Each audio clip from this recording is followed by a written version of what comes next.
So I called this, so I think I called this talk Shmita, what is it, why is it the way it is, and what could it become?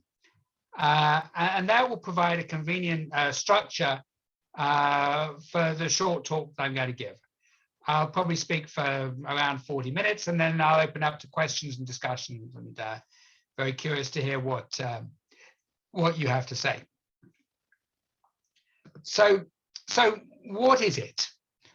Well, Shmita, to the uninitiated observer, appears to be an occasion once every 7 years where people in Israel argue intensively about what kind of vegetables it is kosher to buy during this year. I'll start with a short story about that. Every Shmita year for the last 7 years, I get interviewed by National Public Radio in New York about these shenanigans which are going on in Israel. They seem to think it's very funny that Israelis are arguing about what vegetables to eat every 7 years, and for some reason they come to me every 7 years to try and enlighten their listeners about the situation. So I remember the first time this happened 14 years ago. And at that point, we just finished one of our periodic wars with Gaza. And the interviewer was very curious as to why, after this war, why we were now paying money to import vegetables, which was going to end up in the pockets of people who had a month ago been trying to shoot rockets at us and kill us. And the interviewer was very tickled by this idea. And I tried to explain, this is law in the Torah, and every 7 years we're not allowed to eat. And then there was this great rabbi who came along, and obviously they just were not understanding it at all. And I did my best to explain it and to convey the values and the ideas behind it. But in the end, I obviously failed because the interviewer signed off by saying something like, if I remember rightly, "Well, Rabbi Sinclair, that sounds really crazy. Thanks very much for joining us from Jerusalem." And I put the phone down, feeling awful, feeling embarrassed for myself, obviously, because I hadn't explained it well enough, but also in a sense embarrassed for all of us, because there was something which, at least as far as the rest of the world was concerned, we were not conveying about what Shmita is and what it's supposed to be. And this year, actually, I got the same call from NPR, somewhere on their files, and they were keen to talk to me about exactly the same question. We just finished another of our periodic wars with Gaza, and that they were equally intrigued, and not to say amused, by 14 years later by the idea that we were buying vegetables from people who were trying to kill us. And I said basically, look, I answered this question 14 years ago. It's not interesting. Other things are happening in the Shmita, and they didn't like that answer at all, and I don't think that I was featured. So what it might appear to be is an anachronistic annoyance. I will, of course, argue that it's very far from that. I wish to say that Shmita is a repository of profound wisdom about how to run a society, about essentials of economic life, about some of the most fundamental questions which a society and economy has to answer. And I believe that it has important things to say about those questions, even for us today. Something which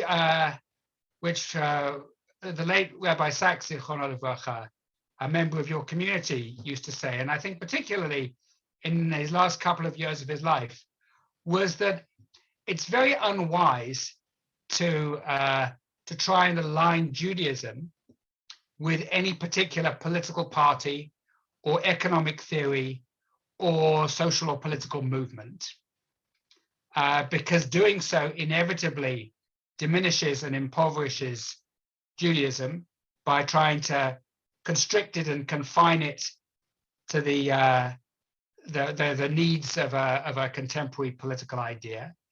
And at the same time, the moral voice of Judaism must be heard, and because it has essential things to contribute to contemporary political and cultural discourse. And I very much agree with that. That attempts to read off economic or political policy questions from teachings of the Torah are bound to be simplistic and reductive and unhelpful. And at the same time, the teachings of the Torah can be tremendously helpful in illuminating in how we think about these questions. So that's the spirit in which I'm approaching Shmita. I'm not going to say, that government should do this or that, or tax rates should be such and such, but I am going to say that Shmita can tell us important and profound things about economics and society, and that promise I'm hopefully going to make good on in our shiur next week. So what is Shmita? Well, the laws and the values of Shmita are initially conveyed in three primary passages in the Torah. In Parshat Mishpatim, in Parshat Bahar, and in Parshat Ki Teitzei. And just to remind ourselves, let's look now at those three primary sources. So I'm going to endeavor to share my screen, which we did successfully before everybody arrived. Yes, I think that's, can everybody see the screen?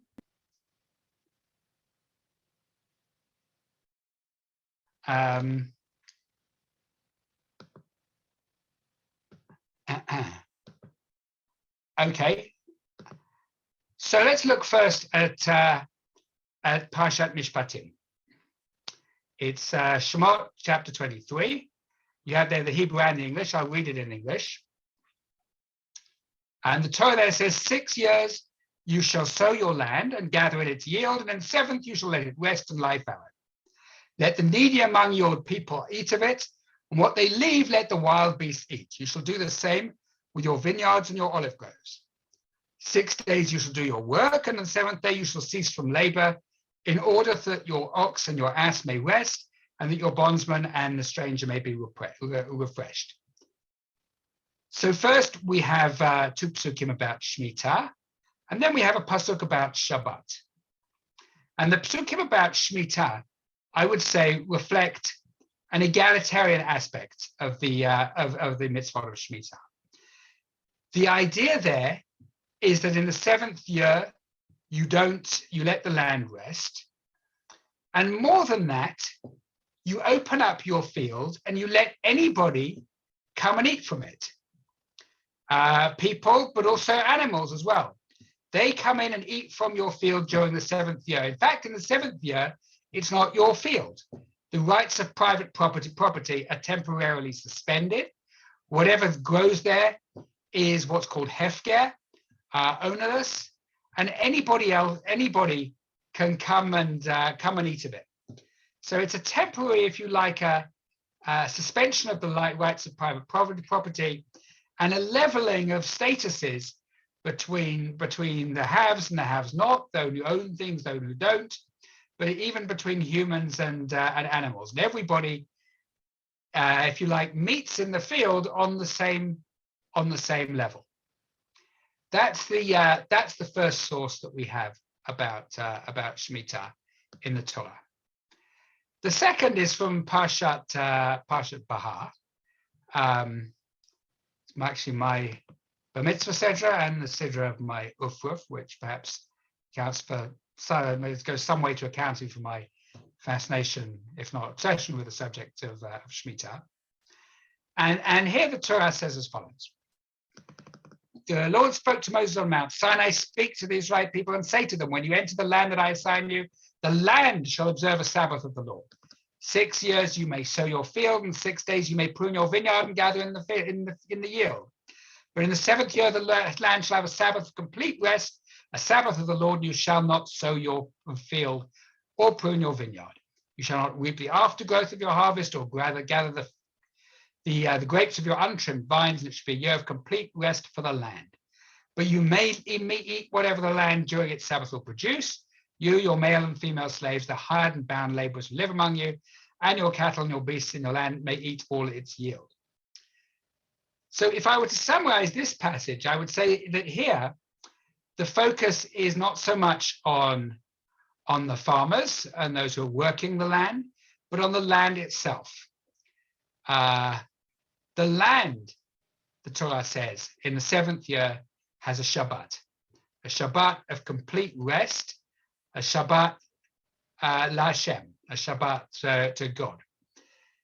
So what one might infer from this is that just as you need or deserve or must have a Shabbat once a week, and also a Shabbat once every 7 years, so too the land also needs a Shabbat once every 7 years.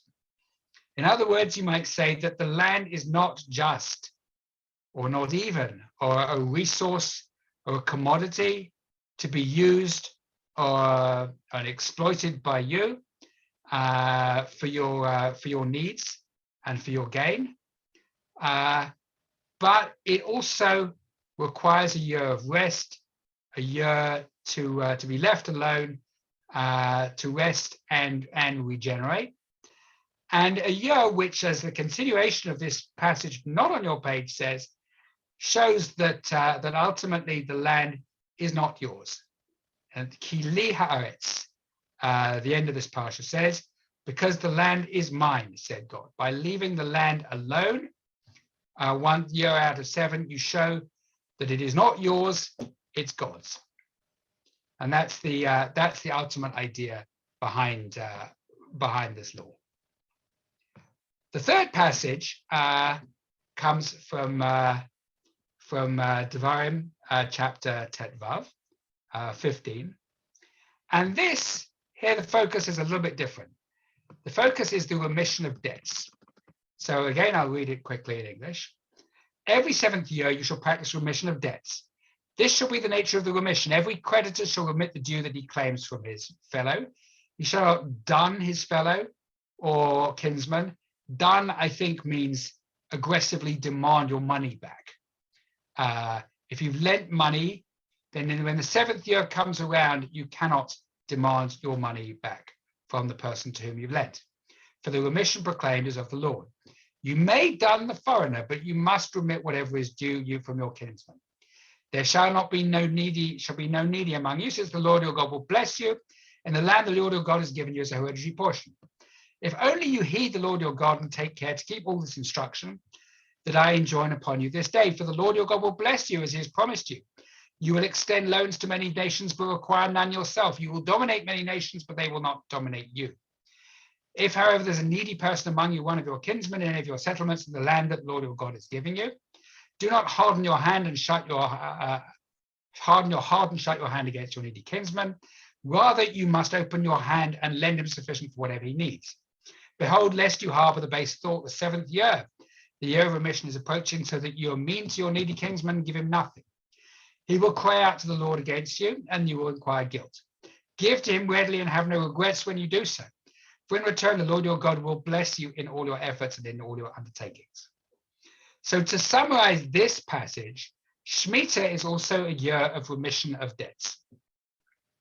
So if you have lent money during years 1 to 6, in fact, also during year 7 as well, when the end of the 7th year comes around, Erev Rosh Hashanah, on the eve of the beginning of the 8th year, you may no longer exact the debt back from the person to whom you lent. You have to just let it go. Be willing to lose the money and remit your debt to the person to whom you lent. Now, if that person decides of his own free will that he wants to repay you, then the rabbis say that's a good thing to do. But he is under no obligation to do so, and you may not demand that he do so. So the import of this law is that we remit debts in the 7th year, and so those who've been suffering under the accumulated weight of debt and the shackles of loans that they can no longer repay, get that wiped out at the end of the 7th year and get another chance, are unable to start again. I want to draw your attention to something remarkable in this passage. It's the second to last verse here, verse 9. Beware lest you harbor the base thought, the 7th year, the year of remission is approaching, so that you'll mean to your needy kinsman and give him nothing. You will cry out and you will incur guilt. The Torah is saying here, it's saying to the person who's lent money, I know what you're thinking. Saying, I know that you're thinking, what, I'm going to lend money in the 5th or the 6th year, knowing that in a year or two, Shmita is coming around and I'm not going to repay it. Why would I do that? I'm going to lose my money.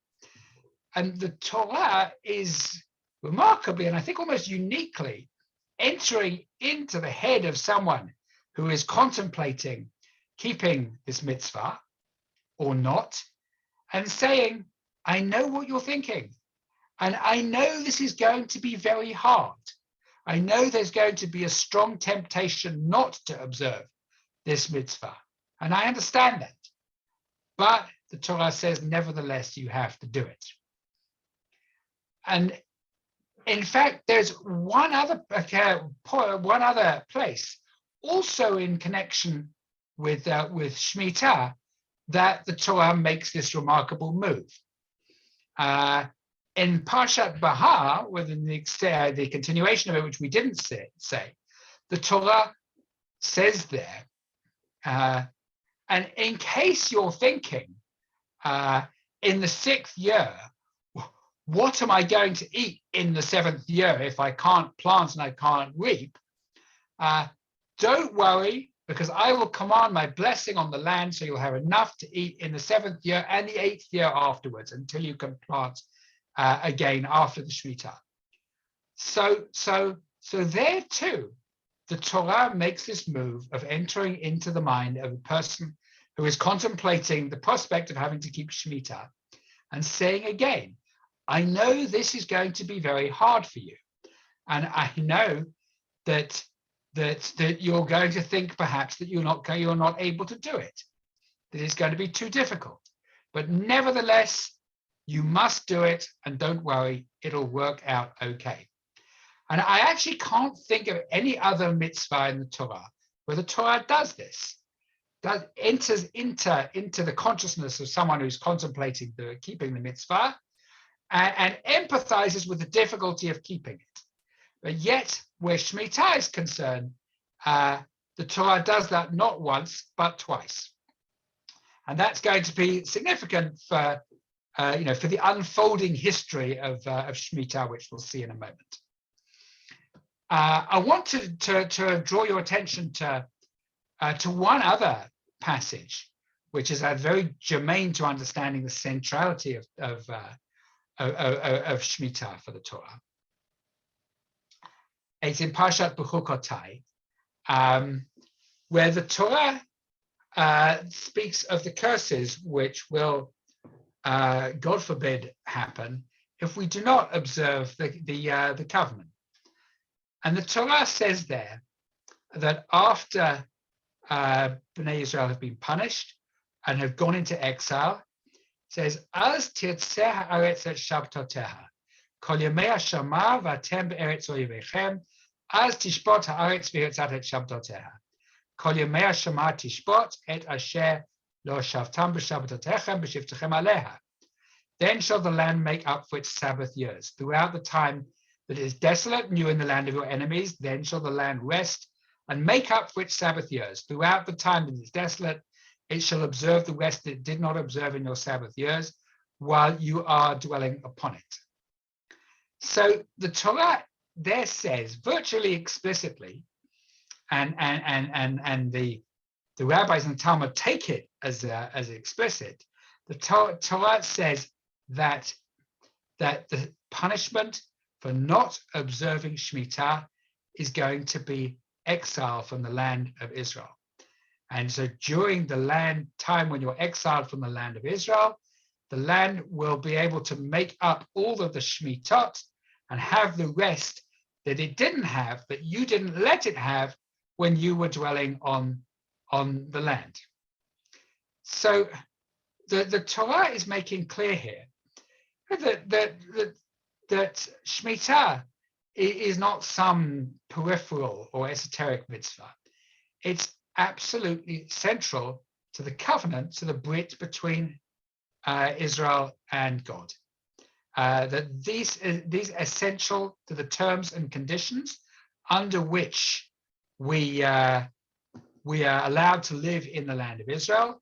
And if we do not observe these terms and conditions in particular, then we will forfeit the right to live here.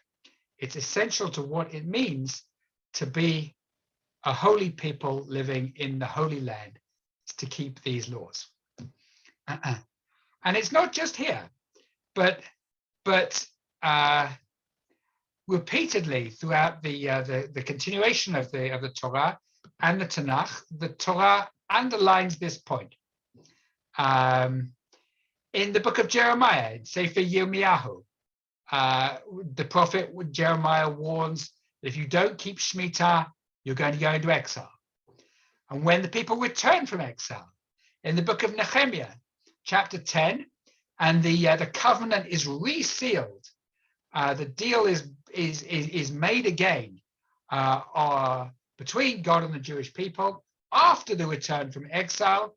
Shmita is one of a very small number of mitzvot, 3 or 4, I think, on which the covenant is renewed. So Shmita is the capstone of the covenant, if you like. It is essential to the conditions under which we are enabled to enjoy this land. Because Shmita is not just about farmers, because which may sound like it may sound esoteric to us, when not many of us are farmers. Because in an agrarian society, farming is everything. Farming is economics, and farming is education, and farming is politics, and farming is charity.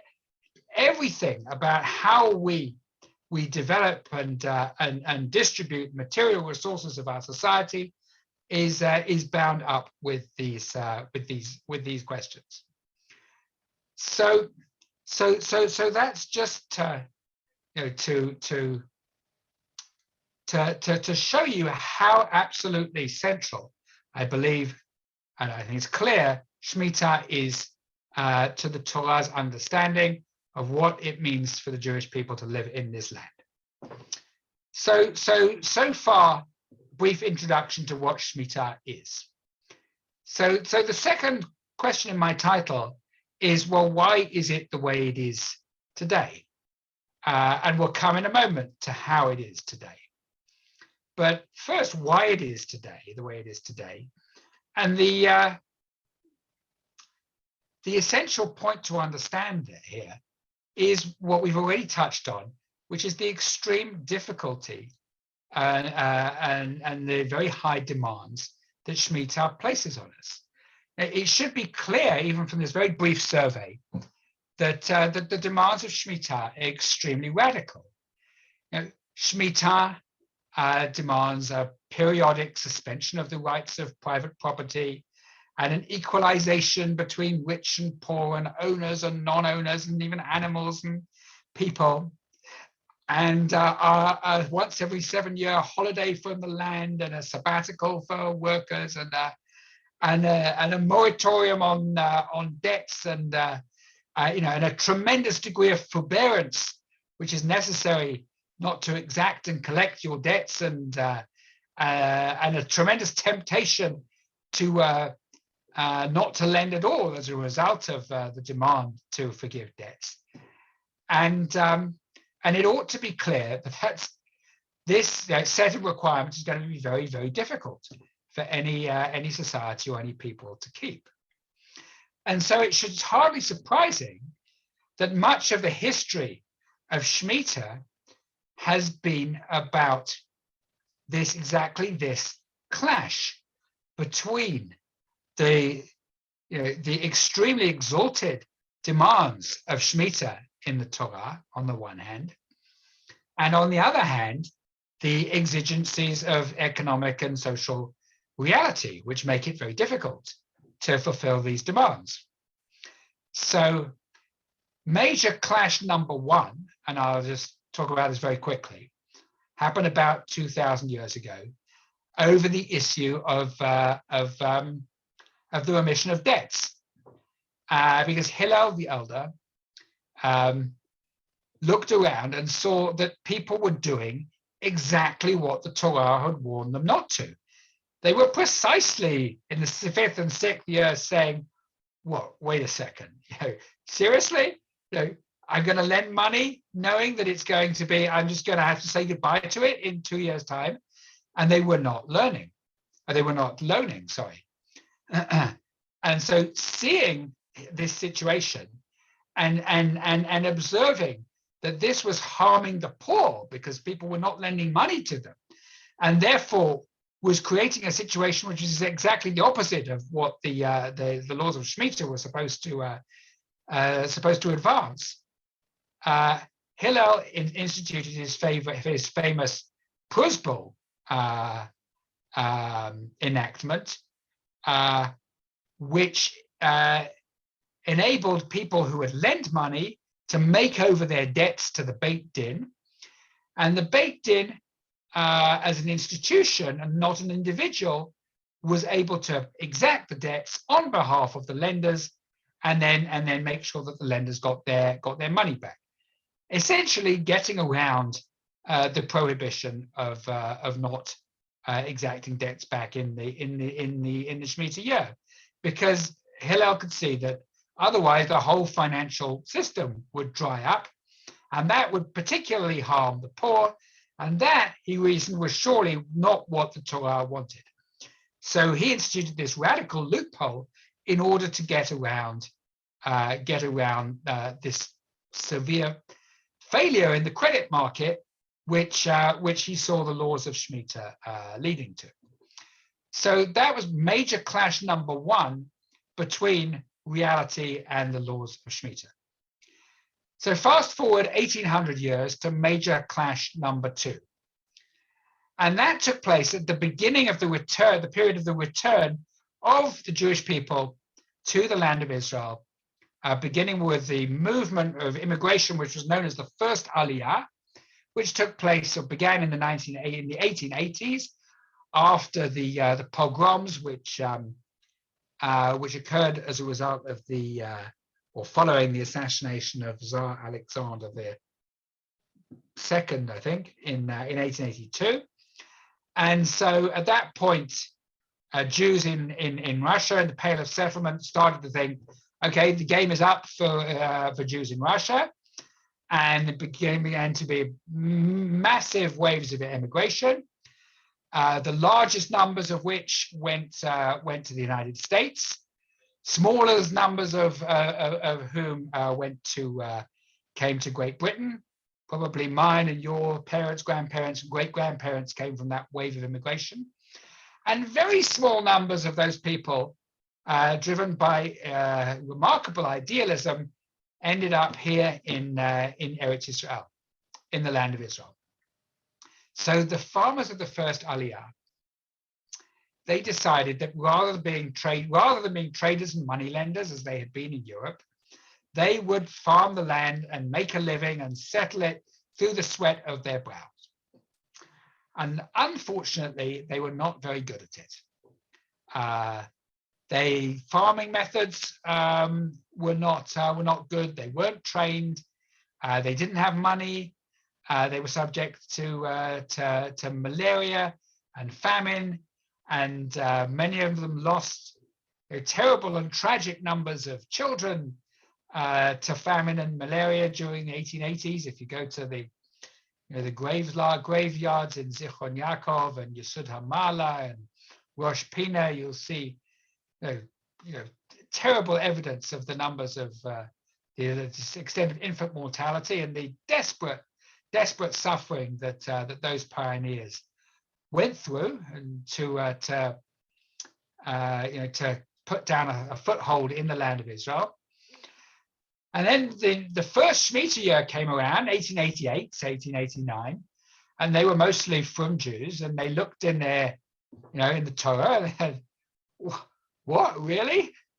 We're supposed to stop working for a year because it's Shmita? I mean, we're barely hanging on as it is. I mean, how are we going to not plant and not reap for a year? We'll have to, God forbid, we'll bury more children, or have to go back to Russia, or leave, or sell our land. How are we going to manage? They just could not see, most of them, how it was feasible to keep Shmita under the conditions that they were living in. And interestingly enough, the person who was supporting, bankrolling many of these initial settlements also didn't think that keeping Shmita was a feasible option. That was the French philanthropist Baron Edmond de Rothschild, who in the early 1880s began to take these settlements under his wing, and finance them quite generously. And without his help, they almost certainly would have collapsed. And Rothschild was quite sympathetic to Jewish tradition, but he drew the line at bankrolling these farmers to just take a year off and not work in the 7th year. He was not having that. And so he also approached the leading rabbis of the generation, as did some of the farmers, to try and find a halachic solution to this conundrum. And the solution that the leading rabbis of the generation came up with, particularly Rabbi Yitzchak Elchanan Spector of Kovno, who was the leading Eastern European authority of the generation, was based on the what we still do today, most of us, in the device of selling our chametz before Pesach. Right, that's a common thing which many or most of us do. In order not to have to just get rid of our, bread and burn it, or pour our single malt whiskey down the toilet, which can be very painful to do. To avoid having to do that, we can sell our chametz in a temporary and fictitious way for the Jewish duration of Pesach to a non-Jew. That was the concept behind the solution which Rav Spector suggested, which is to say that for the duration of the 7th year, the land of Israel was to be sold in a way which people understood was temporary and fictitious to a non-Jew for the duration of the Shmita year, on which basis Jews could continue to work the land during the Shmita year.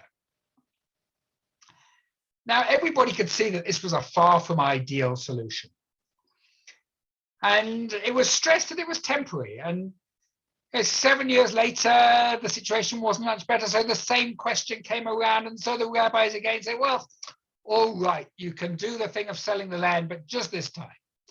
And then 7 years later, the situation was still not very good. And so they went back to the rabbis and they said, all right, okay, just this time.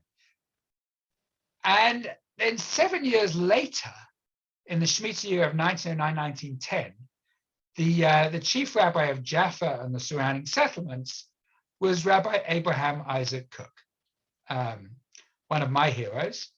And he saw the issue a little bit differently. And in particular, he saw the secular settlers because by this time, most of the settlers were secular rather than religious as they had been 30 years earlier. The settlers of Rav Kook's time came from Russia. Many of them were socialist, not religious. And a lot of the rabbis of the time recoiled from those people and said, these people are Shabbat breaking, God denying heretics, and we want nothing to do with them. And Rav Kook, on the other hand, looked at them and said, well, he was not able to avoid the fact, and in fact, it pained him a great deal that they were indeed, many of them, Shabbat breaking, God denying heretics. But yet, he said, yet they are holy people. They are exercising extraordinary self-sacrifice, Mesirat Nefesh, on behalf of the people of Israel and the land of Israel, to build it under these terribly difficult conditions. And therefore, Rav Kook said, they are my brothers and my sisters. They are my partners. I am with them. And so he said, I will do everything that I can to try and help them. Now, there was a deeper theological basis for Rav Kook's sense of partnership with the secularists. Just very briefly, he saw them as God's agents in the redemption in Yemut HaMashiach. Previously, the most rabbis of his generation thought that, well, God will bring us back to the land of Israel when God is good and ready, and he will show some sort of supernatural sign, and meanwhile, it's not our business to do. Rav Kook looked at the settlements and said, this is the sign. This is God acting for the redemption. This is the beginning of the day, Yemut HaMashiach. And so it wasn't just a human connection, but it was a deep religious belief that Rav Kook had in the holiness and in the the divine inspiration, guidance behind the secular settlements. So Rav Kook wanted to do everything that he could to help them. And so he wrote in 1909 a 120-page book, which he wrote in 10 days, which for the first time put this device of selling the land in the Shmita year on a firm halachic footing. This device became known as the Heter Mechila, the permit of sale. And Rav Kook gave an extremely detailed and ingenious halachic argument for this. And that's it's an annotated commentary, a translation and commentary of parts of this book that Maggid Press is bringing out in a month's time. I did very, very briefly outline the main points of Rav Kook's argument, and if anybody wants me to expand it later, I will.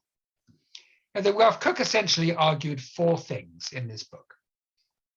First of all, he argued that Shmita in our time is of rabbinic authority, midorabanan, rather than of direct Torah authority, midoraita. That had been an argument amongst the medieval authorities, and Rav Kook came down on the side that it's rabbinic, and therefore that enables more room for leniency. The second question that Rav Kook addressed was the question of, well, who says that actually selling the land to a non-Jew changes anything? Why is it necessarily the case that a change of ownership from a Jew to a non-Jew makes any difference to the holiness of the land of Israel? Maybe it's just as holy whoever owns it. And maybe you still can't learn it, can't work it, and can't eat of its fruits in the Shmita year if a non-Jew owns it. That was the second question he addressed. The third question was, well, who says that you can even sell land in the land of Israel to a non-Jew? After all, there's a verse in the Torah, and around chapter 7, it says, Lo techanem bam, which the rabbis in Masechet Avodah Zarah, Daf Chaf, page 20, interpret as meaning that you cannot sell land in the land of Israel to non-Jews. So perhaps the whole thing is off from the beginning. It's a non-starter. And the final question he addressed was, well, everybody understands that this is a loophole, this is a legal fiction. And everybody felt a bit uncomfortable about that. And so the question we asked was, well, when and under what circumstances in halakha in general is this kind of loophole justifiable? And for Rav Kook's answer to that for himself was very clear, that it is justifiable in this case because he believed that literally the redemption of the world was at stake in this question of whether the farmers, the pioneering farmers, could make it in the land of Israel. That this was about the beginning of the Messianic era. Literally the most important things in the universe were in play in this matter. And so if anything was justified a legal loophole, then this did. So to cut a long story short, because we're coming towards the end of our time, Rav Kook's ingenious loophole, which he did not intend, I think, to be a permanent solution, is still the predominant way in which Shmita is observed, or perhaps I should say not observed, in Israel today.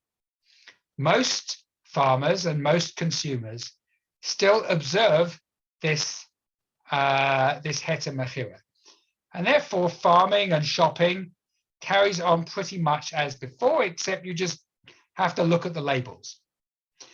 Now, there are some people who don't accept this. Most of the Haredi community does not accept it.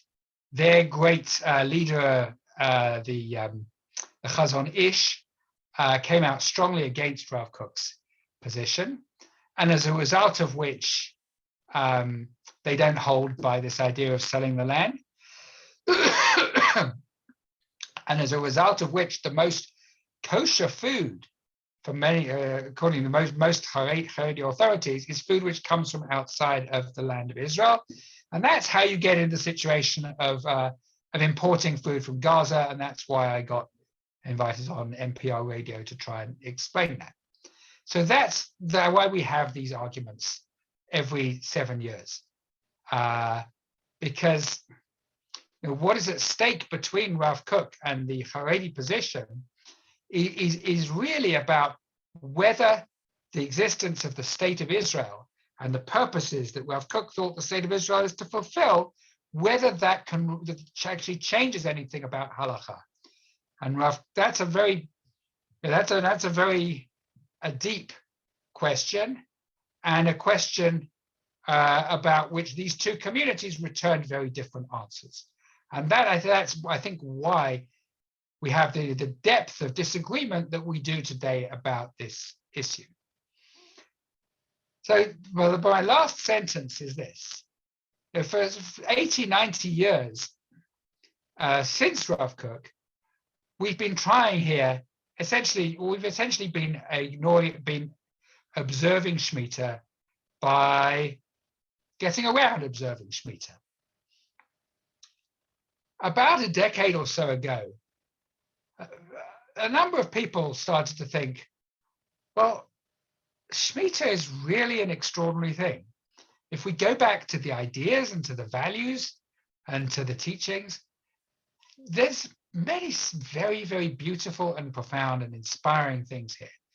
What if we tried to find ways to actually not avoid Shmita, but to make its values real and manifest in a modern economy society? What would that mean? How would we do that? What would happen if we decided not to avoid Shmita, not to treat it as a problem, but to embrace it and to treat it as an extraordinary opportunity? So what would happen, what did happen, what could happen, that I will speak about next week. But in the meanwhile, I'm very happy to take any questions and comments that you might have. How did Rav Kook? Just thank you. Just one moment. So please, you'll have to. I know Brian's already asking a question, but let's explain that. You're welcome to put a question in the chat, but you'll probably need to unmute yourself. You can probably work out an order. Brian's clearly first. If there are any others, please speak after Brian, and if necessary, I'll kind of call on you to speak. But with pleasure, Brian. How did Rav Kook answer his second and third questions? I'm not clear. Okay, excellent. Well, the second question is about why does selling the land necessarily change the holiness of the land? Yeah. Right? And that had actually been debated very thoroughly 400 years earlier, 350 years earlier, by Rav Yosef Karo, the author of the Shulchan Aruch, and Rav Moshe Trani, known as the Mabit, who were two leading authorities in Sfat in the 16th century. And after the expulsion from Spain in 1492, the Jewish community in Sfat grew and became prosperous, and there was a significant settlement of Jews there. And so these questions about Shmita became alive once again at that point. And so the question came up, if you buy food or grain from a non-Jew, do you during the Shemitah year, do you have to take trumot and maasrot from the question, from that food? And that question turns on exactly this question of whether the ownership status of the land changes anything about the kedusha of the land. And Rav Yosef Karo, the Shulchan Aruch, said that yes, it does, and Rav Moshe Trani said no, it doesn't. And so Rav Kook was paskening, he was deciding like Rav Yosef Karo in his issue which had already been debated during the 16th century. So that was how he was on to the second question. With regard to the third question, he gave a number of different answers. One answer he gave was, well, I'll give the simpler answer first, or perhaps I'll only give the simpler answer given the time. The simpler answer was to say that that we were talking about Muslims, selling the land to the Muslims were the non-Jews in question, and according to most authorities, Islam is not avodah zarah, it's not idolatry, and the prohibition in the Torah in Devarim Zayin is pretty clearly talking about idolaters. And so if we're not talking about idolaters, it's allowable to sell them land. And Rav Kook said, and even if we're talking about Christians, Christianity in the medieval authorities, amongst the medieval authorities, is a bit more controversial than Islam in terms of whether or not it is considered to be idolatry. But in concerning Christianity, there are also authorities and opinions, particularly that of Menachem HaMeiri, say no, Christianity is not idolatry, and therefore whether we're talking about Christians or Muslims, it is allowable to sell them land in the Shemitah year. Thank you. There were more halakhically involved answers that he gave, but perhaps I'll recommend my book if you're interested in delving into those. Thank you very much. Thank you. That's all right. Brian, thank you. Is there another question?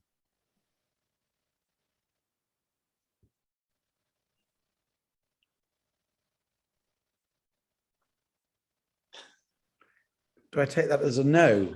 Last opportunity. I'm going to ask a question then. I shall take the rabbi's privilege, which is that Rabbi Sinclair, you spoke about the positions, the Heter Mechira, a fascinating history of the Heter Mechira, about how Rabbi Yitzchak Elchanan started it, and then Rav Kook sort of changed direction in terms of kind of validating it.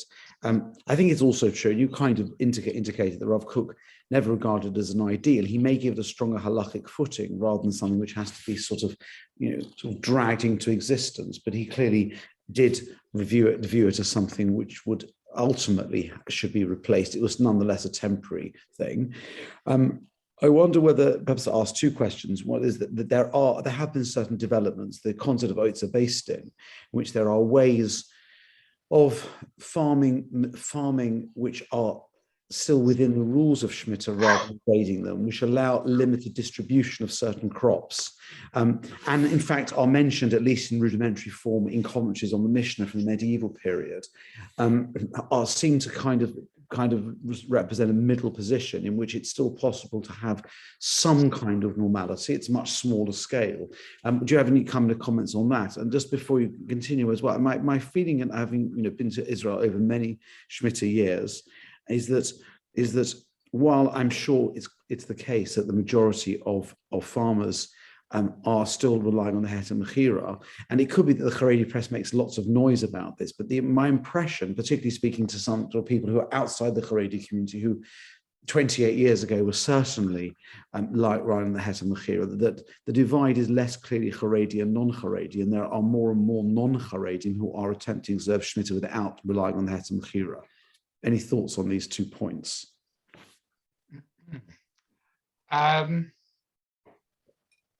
Yes, I think you're quite right that the Otzar baked-in solution, which in essence involves farmers appointing the Beit Din to be their agent to sell produce, and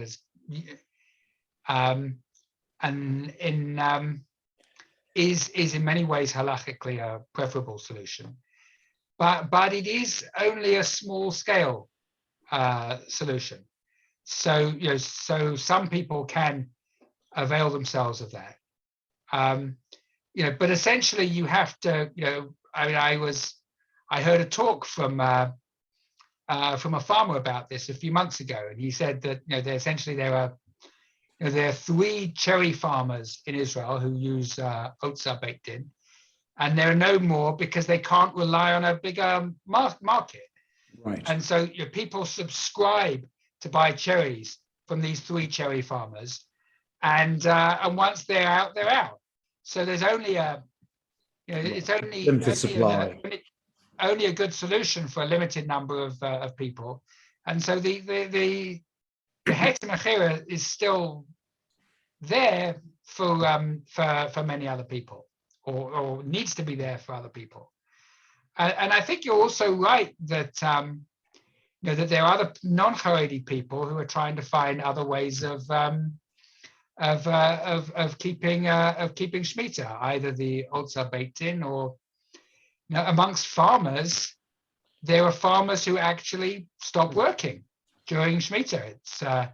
It's remarkable but true. Again, I met one in the last Shmita year, and I asked him, how do you do it? How do you manage not to work during Shmita? And he said, farming anyway is only possible if you have emunah, if you have faith, because you have to believe that if you're going to put things in the ground and that God is going to bring the sun and the wind and the rain necessary to make it grow. You always need emunah as a farmer, and the Shmita year you need more emunah. But once again, there are only a few people who are capable of doing that. I think that would be beyond me if I was a farmer, and it's beyond most people. And so once again, we're left with the Heter Mechira as the solution, which most people rely upon. And just the last word, I really think that actually Rav Kook saved Shmita, because I think it's actually far from clear that Shmita would have continued, at least as a nationally observed thing, without Rav Kook's bold innovation, because there is actually and with this I'll finish. There is actually a strong position, a respectable position in the medieval authorities that Shmita is only what's called a midat chasidut in our time. Yeah, that's It's right. a No good halachic, actually no halachic requirement at all. yes. Right. And I think that if Rav Kook had not come up with a way of making Shmita observance possible in a halachic way, I think that position would have very quickly caught on in Israel because of the sheer difficulty of observing it under these conditions. And so I think, Rav Kook saved Shmita, but at a cost, at a cost of perhaps a cost to the spirit as opposed to the letter. And so, as I said, next time, I'll try and explain how people are trying to recover the spirit. Okay. It's much appreciated. It's already very late. It's already 11 o'clock in Israel. And I'd like to thank Rabbi Sinclair very much for his fascinating initial talk. Please do join us at the same time. That's 8 p.m. Next Wednesday evening, the 19th of January, for the second installment about what Shmita can contribute to a modern economy and how the kind of the lessons that we can learn from it that are more universal. Julian, thank you very much. Have a good night's sleep and looking forward to seeing you next time. Good evening. Thank you very much, everybody. Thank you. Thank you. Thank you. All right. Thank you very